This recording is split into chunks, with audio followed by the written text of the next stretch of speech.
আজ শেয়ার করছি বাটা মশলায় সরপুঁটি মাছ রান্না। আসসালামু আলাইকুম এভরিওয়ান, আমি নাসরিন সুলতানা মিনা, সিরাজগঞ্জের মেয়ে। আমার রান্নাঘরে আপনাদের সবাইকে স্বাগত জানাচ্ছি। এই রান্নার সাথেই থাকবেন। রান্নার ফুল ভিডিও আপনাদের সাথে সহজতে শেয়ার করেছি, আশা করি ভালো লাগবে। এই রান্নার জন্য কিন্তু আমি সরপুঁটি মাছ নিয়েছি, এভাবে 3টা মাছের মাথার অংশ নিয়েছি, এভাবে করে একটু কেটে কেটে নিয়েছি মাছের পিঠের মধ্যে, যেন মাছটা ঝাল নুন সুন্দরভাবে যায়। এভাবে করে নিয়ে নিয়েছি, 3টা মাছ এভাবে নিয়ে নিয়েছি। দেখুন কতটা সুন্দর হয়েছে। এটা ধুয়ে ক্লিন করে নিয়েছি রান্নার জন্য। এটা হাতে মেখে রান্না করব। এই জন্য কড়াইয়ে কিন্তু পেঁয়াজ কুচি দিয়ে দিলাম 3-4টা। এখন লবণ দিয়ে পেঁয়াজটা এভাবে করে সফট করে নিচ্ছি, একদম চটকে শুধু পেঁয়াজটা সফট করে নিতে হবে প্রথমে। তারপরে এভাবে করে যখন সফট হয়ে যাবে তখন কিছু মশলা অ্যাড করব। হয়ে গিয়েছে। এখন আমি পেঁয়াজ বাটা দিয়ে দিলাম 1/2 টেবিল চামচের মতো। আমি রসুন বাটা দিয়ে দেবো 1/2 টেবিল চামচের মতো। এভাবে করে দেখুন খুব সামান্য মশলা ইউজ করেছি। আদা বাটা অল্প একটু দেবো, 1/2 টেবিল চামচ না, 3 ভাগের 1 ভাগ এভাবে করে দিয়ে দিলাম। এখন একটু জিরের গুঁড়ো দিয়ে দিলাম, আর ধনে হলুদ গুঁড়ো দিয়ে দিলাম কিন্তু বাটা মশলা।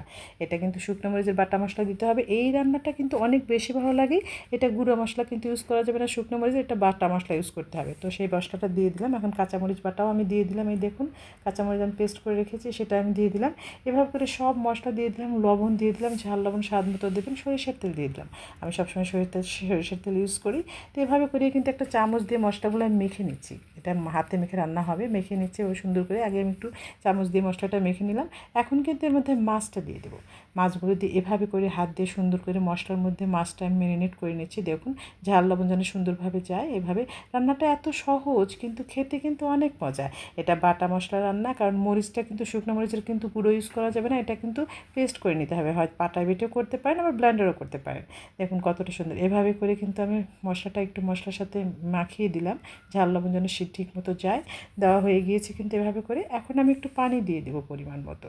সুন্দরভাবে পরিমাণ মতো পানি দিয়ে আমি হাই হিটে রান্না করে নেব এই তরকারিটা। এই তরকারিটা যে এত ভালো লাগে, গরম ভাতের স্মেলটা যে এত সুন্দর হয়, মানে কিচ্ছু বলার নেই। তো এভাবে করেই কিন্তু আমি পানি দিয়ে দিলাম পরিমাণ মতো। ঝোলটা শুকিয়ে যাবে, খুব বেশি শুকাবো না, ঝোল ঝোল খেতে ভালো লাগে। তো এভাবে করে হাই হিটে রান্না করছি। দেখুন কতটা সুন্দর হচ্ছে। হাই হিটে রান্না করছি। এই রান্নাটা আমার ভীষণ পছন্দ, আমার মা অনেক পছন্দ করেন। তো এভাবে করে আমি রান্নাটা করে নিই, কারণ পরিবারের পছন্দের প্রায়োরিটি আমার কাছে অনেক বেশি। তারা যেভাবে খেতে পছন্দ করে আমি সেভাবেই রান্না করতে পছন্দ করি, এতে আমার অনেক বেশি ভালো লাগে। রান্নাটা আমি অনেক যত্ন করি। হাই হিটে রান্না করছি। দেখুন কতটা সুন্দর। ঝোলটা কিন্তু অনেকটাই কমে গিয়েছে। এই যে প্রায় রান্না হওয়ার পথে হয়ে গিয়েছে। মিষ্টি একটা ফ্লেভার বেরিয়েছে, বাটা মশলার মিষ্টি ফ্লেভার বেরিয়েছে। তো এখন কিন্তু আমি চুলা বন্ধ করে দিব, কারণ আমার রান্নাটা প্রায় হয়ে গিয়েছে। এই যে আমি চুলা বন্ধ করে দিলাম। এখন একটা সার্ভিং বাটিতে এটাকে আমি ঢেলে দিব খুব সাবধানে। দেখুন এই যে দিয়ে দিচ্ছি। কতটা সুন্দর হয়েছে আমার আজকের রান্না।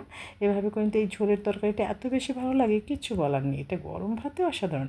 আমার এরকম সহজ রেসিপি যদি ভালো লাগে তাহলে পেজ ফলো করে রাখতে পারেন। আজ বিদায় নিচ্ছি। সবাই সুস্থ থাকবেন, নিরাপদে থাকবেন। আল্লাহ হাফিজ।